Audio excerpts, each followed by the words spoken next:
Hi friends, അസ്സലാമലൈക്കും. എല്ലാവർക്കും സുഖമല്ലേ? ഞങ്ങൾക്കും സുഖമാണ്. അപ്പോൾ നമുക്ക് നമ്മുടെ ഇന്നത്തെ വീഡിയോ എന്ന് വെച്ച് കഴിഞ്ഞാൽ കക്കയിറച്ചി തോരൻ വെക്കുന്നത് എങ്ങനെയാണെന്ന് നോക്കാം. അപ്പോൾ എല്ലാവർക്കും വീഡിയോയിലോട്ട് സ്വാഗതം. കക്കയിറച്ചി തോരൻ വെക്കാൻ വേണ്ടി ഞാൻ കക്കയിറച്ചി വൃത്തിയാക്കി വെച്ചിട്ടുണ്ട്. പിന്നെ തേങ്ങ വിരികയിരിക്കുന്നത് നമ്മളൊരു ചട്ടി അടുപ്പത്ത് വെച്ച് ചൂടായപ്പോഴത്തേക്കും സവാള, വെളുത്തുള്ളി, ഇഞ്ചി, പച്ചമുളക് ഇത്രയിട്ട് നല്ലോണം വഴറ്റിയെടുക്കുക. സവാള ഇടുന്നതിനെക്കാട്ടിലും ഒന്നുകൂടി ടേസ്റ്റ് കിട്ടുന്നത് നമ്മൾ ചെറിയ ഉള്ളി ഇടുമ്പോഴത്തേക്കാണ്. ചെറിയ ഉള്ളി എടുത്തില്ല, ചെറിയ ഉള്ളി ഇല്ലാത്ത കാരണം ചെറിയ ഉള്ളി എടുത്തില്ല, സവാള ആയിരുന്നു എടുത്തത്. അപ്പോൾ അത് നല്ലോണം ഒന്ന് വഴറ്റിയെടുക്കുക. ഇച്ചിരി ഉപ്പൂടി ഇട്ട് കൊടുക്കുമ്പോഴത്തേക്കും പെട്ടെന്ന് വഴണ്ടി കിട്ടും. അപ്പോൾ അതൊക്കെ വഴറ്റിയെടുത്തിട്ട് നമ്മൾ ബാക്കിയുള്ള കാര്യങ്ങൾ ചെയ്യുകയാണ്.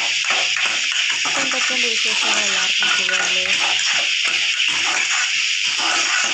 അപ്പോൾ നല്ലോണം ഒന്ന് വഴറ്റിയെടുക്കാൻ കരുതി അത് വഴണ്ടി വരുമ്പോഴത്തേക്ക് നമുക്ക് അതിലേക്ക് പൊടികൾ ആഡ് ചെയ്ത് കൊടുക്കാം.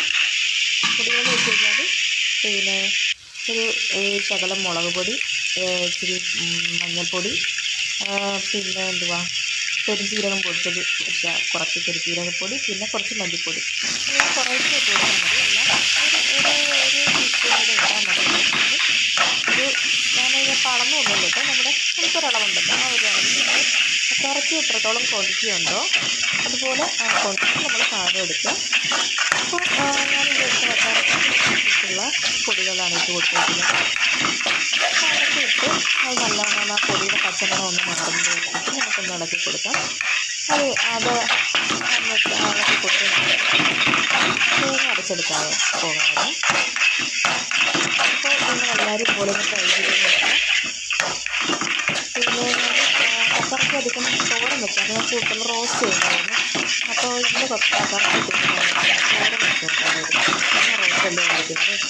അപ്പോൾ കക്കയിറച്ചി ഇപ്പോൾ എടുത്ത കഴുകിയിട്ട് വാരിക്കൊണ്ട് വന്ന് പുഴുങ്ങി വൃത്തിയാക്കി എടുത്ത കക്കയിറച്ചിയായിരുന്നു. അന്നേരം ഈ വരവ് കക്കയിറച്ചിക്ക് ഇത്രയും ടേസ്റ്റ് കിട്ടത്തില്ല. ഇപ്പോൾ നമ്മൾ കയ്യിൽ നിന്ന് കൊണ്ടുപോകാൻ നമ്മൾ വീട്ടിൽ തന്നെ പുഴുങ്ങി വൃത്തിയാക്കി എടുക്കുന്നത് അതിൻ്റേതായ ടേസ്റ്റ് ഉണ്ടായിരുന്നു. അപ്പോൾ ഞാൻ ആ പൊടികളെല്ലാം ഒന്ന് നന്നായി വന്നപ്പോഴത്തേക്ക് കക്കയിറച്ചി ഇട്ട് കൊടുത്ത് ആ മസാല പിടിക്കുന്നത് വരെ നല്ലോണം ഒന്ന് ഇളക്കി കൊടുത്തതിന് ശേഷം നമുക്കതൊന്ന് അടച്ച് വെച്ചൊന്ന് വേവിക്കാം. അപ്പോൾ നിങ്ങളെല്ലാവരും ഇതുപോലെ ഒന്ന് ചെയ്ത് നോക്കാം. കക്കയിറച്ചി ഇട്ടുമ്പോഴത്തേക്ക് ഇപ്പോഴുള്ളവരും കൂടുതലും റോസ്റ്റായിരിക്കും ചെയ്യുന്നത്. കക്കയിറച്ചി അല്ലെങ്കിൽ ഫ്രൈ ചെയ്യും. അല്ലാതെ വെച്ചായിരുന്നു, കല്ലാറ വെച്ചിട്ട് നോക്കി വരുന്നത്. അപ്പോൾ എല്ലാവരും കൂടുതൽ പേരും റോസ്റ്റ് ചെയ്യലായിരിക്കും ചെയ്യുന്നത്. റോസ്റ്റിങ്ങാണ് ഒന്നൊരു ഇച്ചിരി എരിവും ഒക്കെ കൂടുതലും, എരിവും പുളിയൊക്കെ കൂടുതൽ കിട്ടുന്നത് നമ്മൾ റോസ്റ്റ് ചെയ്യുമ്പോഴത്തേക്കാണ്. നമുക്ക് പലഹാരത്തിനായാലും ആ റോസ്റ്റ് നമുക്ക് എടുക്കാൻ പറ്റും. ഇപ്പോൾ കാപ്പിയുടെ കൂടെ ആയാലും ചോറിൻ്റെ കൂട്ടത്തായാലും റോസ്റ്റ് കഴിക്കാൻ പറ്റും. തോരൻ വെച്ചാൽ നമ്മൾ തോരൻ വെക്കുകയാണെന്നുണ്ടെങ്കിൽ നമ്മൾ ചോറിൻ്റെ കൂട്ടത്തല്ലേ തോരൻ കഴിക്കാൻ പറ്റത്തുള്ളൂ. അന്നേരം കക്കയിറച്ചി ഇടുന്ന ഒന്ന് നമ്മൾ എത്ര ഊറ്റിയെടുത്തെന്ന് പറഞ്ഞാലും കക്കയിറച്ചിയിൽ ഇച്ചിരി വെള്ളം കാണും.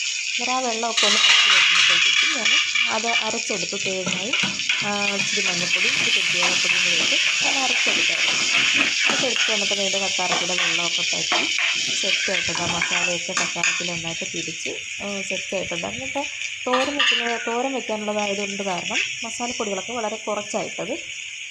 തേങ്ങയല്ലേ തോരൻ വെക്കുമ്പോഴത്തേക്കും കൂടുതലും ഇടുന്നത്. ഈ തേങ്ങയും കൂടി ഇട്ട് കൊടുത്തതിന് ശേഷം നമ്മൾ ഇളക്കത്തില്ല, ഉടനെ തന്നെ ഇളക്കത്തില്ല. അതിങ്ങനെ ഒന്ന് കടലിൽ തട്ടി കൊടുത്തതിന് ശേഷം നമ്മൾ അടച്ച് വെച്ച് ഒന്നുകൂടി ഒന്ന് വേവിക്കും.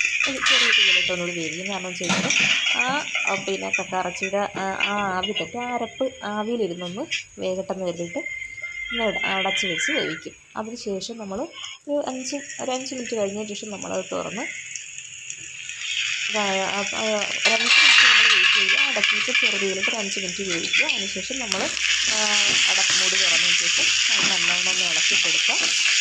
ഇളക്കി നല്ലോണം മിക്സ് ചെയ്ത് കക്കയിറച്ചിയിലൊക്കെ നല്ലോണം പിടിക്കുന്ന രീതിയിൽ ആ തേങ്ങ നല്ലതുപോലെ പിടിക്കുന്ന രീതിയിലൊന്ന് ഇളക്കി കൊടുക്കുക.